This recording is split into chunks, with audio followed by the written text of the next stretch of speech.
Assalamualaikum warahmatullahi wabarakatuh. Selamat datang di SMA Plus Darussalam. Kali ini kita akan berbincang-bincang seputar tahfidz di SMA Plus Darussalam Ciamis. Kali ini kita akan ngobrol bersama Duta Tahfidz SMA Plus Darussalam, Wafa Robiah Al-Adawiyah, asal dari Ciawi, Tasikmalaya. Alhamdulillah sudah hafal 30 juz. Subhanallah ya Wafa, luar biasa. Ini sebuah prestasi yang membanggakan SMA Plus Darussalam dan Pesantren Darussalam Ciamis. Jadi yang mau hafal Al-Quran banyak, cepat hafalnya, dan mau memelihara hafalannya, silahkan bergabung bersama SMA Plus Darussalam Ciamis, Pondok Pesantren Darussalam Ciamis. Oke, kita akan berbincang-bincang dengan Wafa Robiah Al-Adawiyah, kelas 10 IPA yang sudah dites dan benar-benar hafal 30 juz. Gimana Wafa? Setelah diwisuda, kesan dan pesannya bagaimana? Bagaimana kesannya, perasaannya? Kesannya ya pasti seneng ya, soalnya kemarin sempat ketunda setahun wisudanya, jadi walaupun online ya alhamdulillah bisa wisuda ini. Oke, luar biasa ya. Selanjutnya apa yang memotivasi Wafa supaya hafal Al-Quran? Emang karena lingkungan sih, karena kan waktu SD aku udah masuk pesantren. Emang waktu itu ditawarin pesantren, survei gitu, habis itu emang lagi ingin gitu, aku masuk pesantren kelas 2 SD, terus kebetulan masuknya pesantren tahfidz. Jadi dari kecil emang udah biasa ngafalin, lama-lama jadi kebiasaan aja gitu nempel sama Al-Quran. Jadi memang kalau kita ingin hafal 30 juz, minimal hafal beberapa juz lah Al-Quran. Basicnya harus dari kecil ya Wafa ya, harus bisa, harus mau menghafal dari kecil. Ini juga poin untuk orang tua ya. Setiap orang tua berkewajiban mengenalkan Al-Quran kepada anak-anak sedini mungkin, agar ketika remaja atau dewasa ya begini seperti Wafa, hafal 30 juz. Subhanallah, luar biasa. Ini prestasi yang sangat-sangat luar biasa, memuliakan orang tua, memuliakan guru, memuliakan semua orang yang berada di lingkungan Wafa. Selanjutnya, sejak kapan? Selain masuk SD tadi ya, Wafa, apakah dari kecil gitu, sejak kecil menghafal Al-Quran bersama ibu gitu, apa gimana? Enggak sih, misalnya keluarga aku bukan jenis keluarga yang paham banget sama Islam.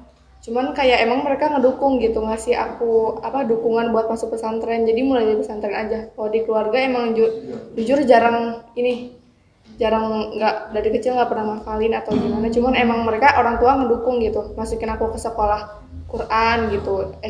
TK-nya juga waktu itu aku masuknya RA, jadi masih ada Al-Qurannya. Bisa aku juga waktu itu pernah ikut sekolah agama, jadi masih ada ya, didukung pokoknya. Jadi pilihan sekolah itu sangat menentukan ya. Kepada para orang tua, pilihlah sekolah yang basicnya itu agama. Dimulai dari RA. Kalau mau anak kita hafal Al-Quran, ya pilihnya RA gitu ya, yang memang ada ekskul tahfidznya gitu. Jadi pilihlah sekolah-sekolah yang berbasis Islam supaya mendukung anak dengan cepat hafal Al-Quran. Jadi sebagai orang tua kita harus pandai memilah sekolah mana yang terbaik untuk anak kita.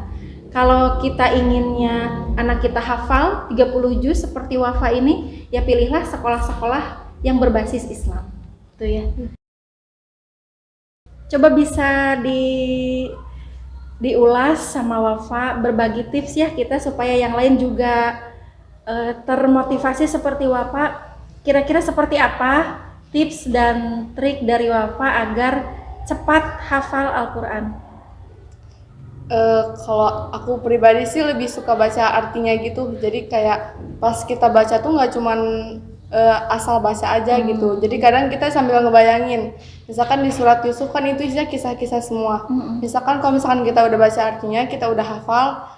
Jadi pas misalkan bagian ayat ini pas waktu Yusuf lagi abis ini Yusuf abis kayak gini, berarti ayatnya harus kayak gini gitu. Jadi itu kalau buat aku sih ngaruh banget gitu ke hafalan aku. Jadi kayak kita baca tapi kita juga paham gitu artinya. Nah, betul ya. Jadi langkah pertama adalah kita baca terjemahnya Iya. dulu supaya kita mengerti kosakatanya, kalimat per kalimat, kata per kata. Yang kedua, tipsnya Eh, yang sering Wafa lakukan gitu supaya cepat hafal. waktunya juga ini sih penting banget. Iya. Kalau misalkan waktu lagi capek kayak gitu emang nggak konsen. iya nggak konsentrasi. Waktu paling konsentrasi itu biasanya pas lagi abis sholat tahajud sama abis sholat duha, itu bener-bener kehafalan tuh bikin nempel banget ya cepet gitu. Subhanallah ya. Kelihatan ya dari mukanya kalau sering tahajud, sering duha. Jadi sholat sunat itu membantu cepat menghafal, membantu memperbanyak hafalan kita. Jadi para hafizoh itu makanya cemerlang di berbagai hal karena dia juga punya basic sholat tahajud dan duhanya yang bagus, yang konsisten gitu ya, istiqomah.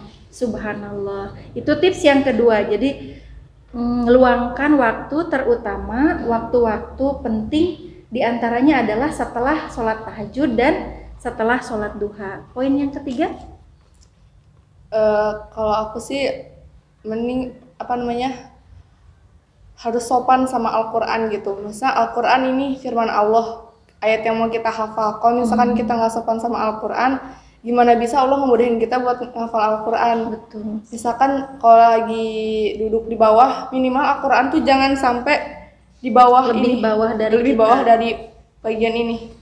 Itu karena jatuhnya tuh nggak sopan sama Al-Quran gitu.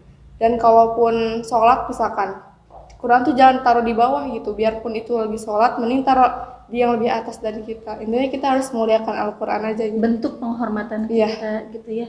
Jadi etikanya diperbaiki. Kita mengagungkan Al-Quran dengan cara memperlakukan Al-Quran sesopan mungkin gitu ya. Kita agungkan. Oke. Itu yang ketiga. Yang keempatnya? Sudah itu. Jadi itu 3 tips dari Wafa agar cepat hafal Al-Quran ya. Insya Allah ketika kita melakukan 3 hal itu, kita akan bisa cepat menghafal Al-Quran. Yang pertama, baca terjemahnya supaya kita hafal maknanya, kita hafal kosakata per kalimat per katanya dalam setiap ayat Al-Quran. Yang kedua, prioritaskan menghafal Al-Quran di waktu-waktu tertentu, waktu-waktu khusus, waktu-waktu spesial. Salah satunya adalah setelah sholat tahajud dan setelah sholat duha. Yang ketiga, perlakukan Al-Quran dengan cara yang sopan dan santun sebaik mungkin gitu. Misalnya ketika kita duduk, jangan sampai Al-Quran itu berada di bawah kita, diagungkan gitu, etikanya diperbaiki. Oke, itu tips dari Wafa yang sudah hafal 30 juz supaya cepat hafal Al-Quran. Kita lanjutkan. Nah, kalau sudah hafal biasanya kalau nggak sering-sering murojaah, mengulang kembali hafalan, biasanya lupa. Nah, gimana tips dari Wafa supaya tidak cepat lupa, supaya hafalan kita terpelihara dengan baik? Di murojaah sih cuman dibagi-bagi, misalkan sehari sholat ada 5 waktu, jadi minimal sehari sejuz lah gitu. Jadi 5 waktu, 1 juz 20 halaman, 20 bagi 5, jadi 1 kali sholat itu kita minimal bisa murojaah 4 halaman, jadi biar sehari sejuz. Kalau bisa sih nyampe dipakai sholat gitu, karena kalau misalkan kita sholat udah bisa baca ayat yang udah kita hafal, itu tuh titik tertinggi dari hafalan. Kalau misalkan kita udah bisa baca ayat hafalan pas lagi sholat, itu berarti hafalnya udah nempel banget. Itu titik tersulitnya sih di bawah sholat. Subhanallah ya, kita bisa mengambil pelajaran dari hafizah ini ya. Hafizah ikonnya semap ya, Duta Tahfidz SMA Plus Darussalam. SMA Plus Darussalam mengapresiasi prestasi yang sudah ditorehkan oleh Wafa Robiah Al-Adawiyah. Semap SMA Plus Darussalam memutuskan membebaskan Wafa dari berbagai administrasi keuangan. Jadi seperti uang sekolah itu dibebaskan. Jadi mangga putra-putri, remaja putra yang mau bersekolah ke SMA Plus Darussalam dan ingin dibebaskan dari berbagai keuangan, silahkan bergabung ke SEMAP. Asal punya modal hafalan Al-Quran, bisa dibebaskan berbagai keuangan. Terima kasih ya Wafa, hari ini sudah memberikan informasi dan sudah menginspirasi kita untuk senantiasa menghafal Al-Quran dan menjadikan Al-Quran sebagai teman kita sehari-hari. Terima kasih atas perhatiannya. Wassalamualaikum warahmatullahi wabarakatuh.